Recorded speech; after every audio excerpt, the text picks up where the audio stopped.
20 ans de surpoids, 20 ans d'extrême timidité, 20 ans sans aucune hygiène de vie. Lorsque je regarderai derrière moi, à la fin, ces 20 ans seront à la fois fondamentaux et insignifiants. Au final, 20 ans de naissance. C'est en tout cas ce que j'espère. Je m'appelle Mathieu, et pour être honnête, dans les prochaines minutes de cette vidéo, je vais pas t'apporter grand chose. En revanche, à la fin de cette vidéo, t'auras les informations pour savoir si oui ou non je peux t'apporter quelque chose dans le futur. Suivre quelqu'un digitalement ne demande pas d'effort en particulier. Appuyer sur le bouton s'abonner d'une chaîne YouTube ou d'un compte Instagram, ça demande à tout casser une poignée de secondes et une infime quantité d'énergie cognitive et physique. Pourtant, lorsque l'on décide de suivre quelqu'un, on répond tous à la même question, certains consciemment, d'autres non.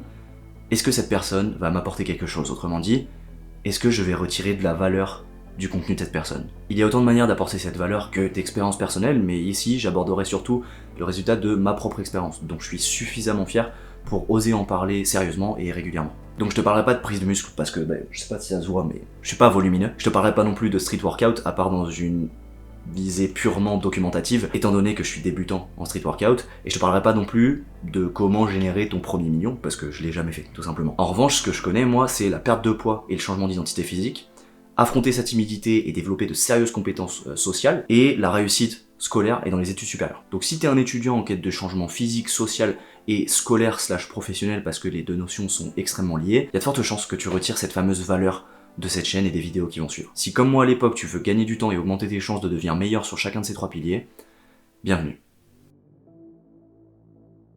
Pilier numéro 1, l'aisance sociale.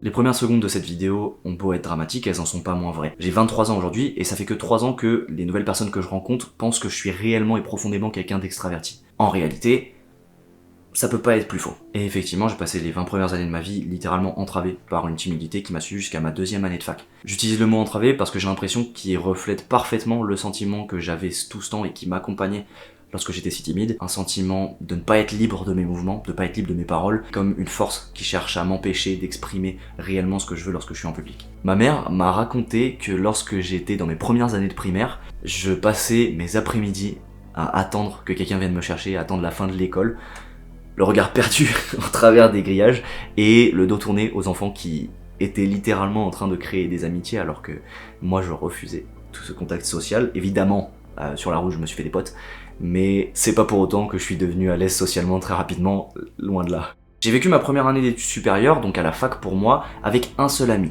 sans jamais oser parler à quelqu'un d'autre en amphi ou à quelqu'un d'autre en TD, donc en classe séparée. Les seuls moments où j'avais du contact social à la fac, c'était évidemment à de rares occasions et c'était pas moi qui lançais les interactions. Si j'en parle, de manière, j'imagine, assez maladroite parce que j'ai pas du tout l'habitude de me filmer en train de parler, c'est notamment parce que j'ai fait un sacré bout de chemin pendant ces 3 ans, notamment grâce à 3 points essentiels, 3 facteurs qui ont été les autres, donc ceux qui me faisaient peur, mon environnement digital et le développement physique. Aujourd'hui pourtant, ma priorité c'est absolument pas de tisser des nouvelles relations ou alors de travailler mon réseau.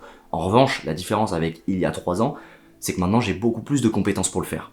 Quelles sont ces compétences? Personnellement, celle que je maîtrise le mieux, c'est créer un premier contact avec des inconnus, augmenter les chances de connecter avec cette personne et entretenir une conversation avec des personnes nouvelles. Je me présente en commençant par ce sujet parce que c'est un pilier qui a grandement influencé et été influencé par ma confiance en moi. En fait, il a été la toute première étape dans le changement de trajectoire qui a pris ma vie. Nous sommes des êtres sociaux et se sentir bien avec les autres est un chemin sûr vers une vie plus heureuse, en tout cas selon moi. Pilier numéro 2, le développement physique. On approche de ma zone la plus fondamentale. C'est en entrant dans cette zone en 2020 que j'ai commencé rapidement à changer. La performance physique, c'est un des domaines qui paye le mieux, en tout cas de mon expérience. Surtout quand on est débutant. J'en sais quelque chose parce que je suis absolument débutant en calisthenics. Et je vais prendre un petit exemple pour illustrer ça, c'est que en une année, sur 100 entreprises qui sont créées aux États-Unis, 5 ans plus tard, il y en a plus que 50% qui sont encore debout.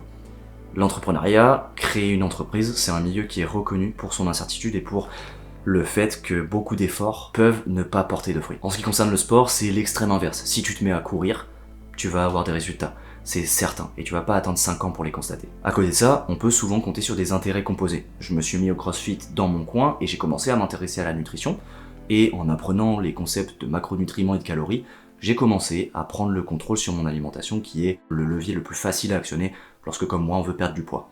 Je me suis donc lancé dans une sèche drastique et désastreuse, mais il faut bien commencer quelque part, et j'ai perdu 20 kilos. À côté de ça, j'ai commencé à développer une bonne condition physique et résultat, à la fin du confinement, j'avais développé l'habitude de m'entraîner tous les jours, j'avais largement doublé mes performances au poids du corps et je savais maintenant comment transformer mon corps, et le plus important, j'ai été sec.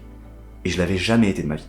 Et c'est là que le premier changement d'identité s'est réellement opéré, c'est là que j'ai commencé à avoir réellement plus confiance en moi, et c'est pas quelque chose d'inconnu. Énormément de personnes sont passées par le développement physique pour améliorer leur confiance en eux. Ça peut être parce que le regard des autres change, parce que certaines personnes apprécient nos efforts, parce qu'on devient cette personne qui fait des choses difficiles et contraignantes, parce qu'on maîtrise un aspect de plus dans notre vie, ou surtout, parce que la pente sur laquelle on se trouve est ascendante.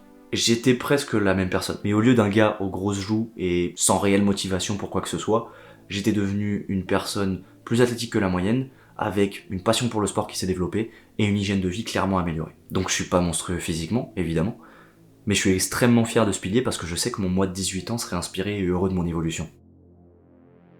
Pilier numéro 3, la réussite scolaire, apprendre. Pour faire simple, depuis le début du collège, j'ai toujours travaillé à l'école. Mais à ce moment-là, j'avais pas conscience que créer cette fondation de discipline en ce qui concerne les études serait si bénéfique pour ma vie actuelle. Et on peut scinder mon apprentissage en deux parties. La première que j'appellerais motivation extrinsèque et la deuxième que j'appellerais du coup la motivation intrinsèque par opposition. Ma période de motivation extrinsèque, elle s'est déroulée de la 6e, donc début du collège, elle m'a permis d'intégrer le parcours grande école de l'UM Lyon et elle s'est arrêtée à la fin de la première année de ce parcours grande école, soit 11 ans au total. La motivation extrinsèque, c'est la motivation qui vient de l'extérieur, qui a une raison externe à toi, et pour ma part, cette raison, c'était de répondre aux attentes scolaires de mes parents. J'ai une immense estime pour mes parents, et je voulais les rendre fiers au niveau scolaire, donc surtout pas les décevoir. Et ça a plutôt bien fonctionné, parce que j'ai eu des bons résultats scolaires pendant 11 ans, jusqu'à intégrer une école du top 5. Ma période de motivation intrinsèque, elle a commencé réellement il y a 2 ans. Le chemin que j'ai utilisé pour y parvenir, et pour rentrer dans cette période, ça a été premièrement de découvrir la possibilité de m'améliorer consciemment et constamment, ensuite de prendre du temps pour moi pour m'améliorer justement et notamment en grande partie physiquement, puis j'ai découvert ce que je voulais faire à un niveau professionnel et enfin je me suis mis en route pour atteindre cet objectif professionnel. Et le but, c'est que cette période de motivation intrinsèque dans laquelle je cherche à développer mes compétences, elle dure pour toujours. Évidemment, je suis extrêmement loin de là où je veux être sur le long terme, mais d'un autre côté, je suis aussi loin de là où j'étais il y a quelques années, et si je peux transmettre l'expérience que j'ai engrangée durant ces 3 années et que je vais continuer à engranger dans le futur, peut-être qu'au final, j'apporterai quelque chose.